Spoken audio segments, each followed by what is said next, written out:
In this video, we're going to discuss what is the value of the proton motive force, and can we calculate the energy represented by the movement of protons down their electrochemical gradient. So the movement of the proton from this region where concentration is relatively high to this inside the inner mitochondrial membrane where the concentration of protons is low.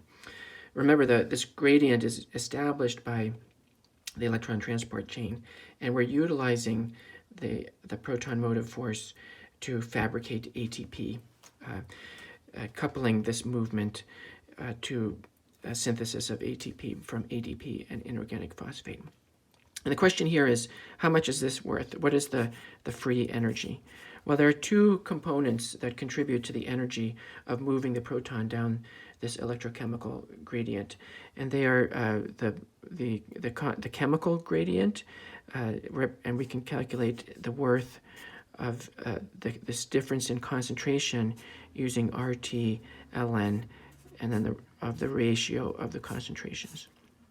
And this ratio of the concentrations, that's related to the delta pH. So this is the pH gradient term. And then there's also a term that results from the voltage, the excess charge. Because these are charged particles, they're driven by an electrical field. And so we're able to do work because we're going in the favorable direction, going from excess positive charge to excess negative charge. And that's to convert that to energy, we use the Faraday constant and the voltage. So this is the voltage term. And we know the pH gradient is approximately 1.4 pH units, and we know that the voltage difference is about 0.14 volts. And to convert the pH, we're going to focus now on what the value is for each of these halves. So this concentration difference, we would rewrite that as ln of 10 raised to the minus 1.4. So that is the ratio of the concentration going in the favorable direction. We'll multiply that by R times T. And carrying out this math, we get a value of about 8.3 kilojoules per mole, just due to the concentration difference.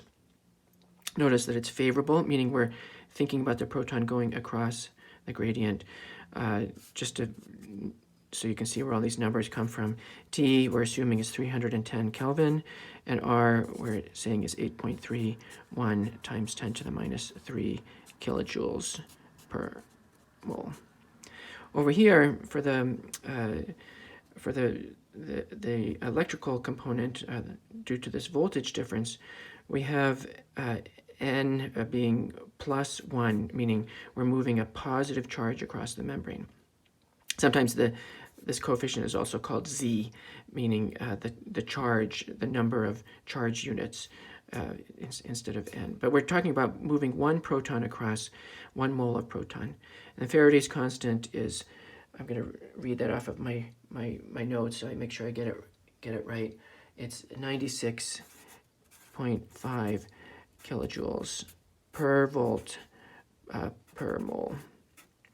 And then we just multiply that by 0.14, and we get a term equal to negative 13.5 kilojoules per mole. And adding these two terms up, we get a total. We get a total of about 22 kilojoules per mole of proton moving across the gradient. Is that enough for making ATP? So we have to compare this favorable energy derived by a proton with the cost of making ATP. So this is for the proton moving, and then the free energy cost of making ATP, which in the other video we learned the true cost is 58.4 kilojoules per mole. And we see that there's quite a big imbalance.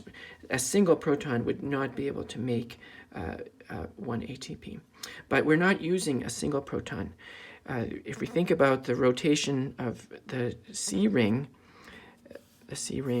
sketch out here, there's 10 such subunits.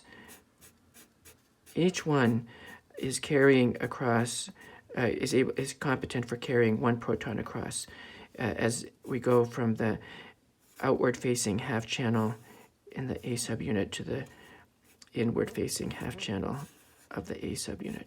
So the C ring has about 10 subunits. So we need to multiply we're going to consider 1 rotation of the C ring.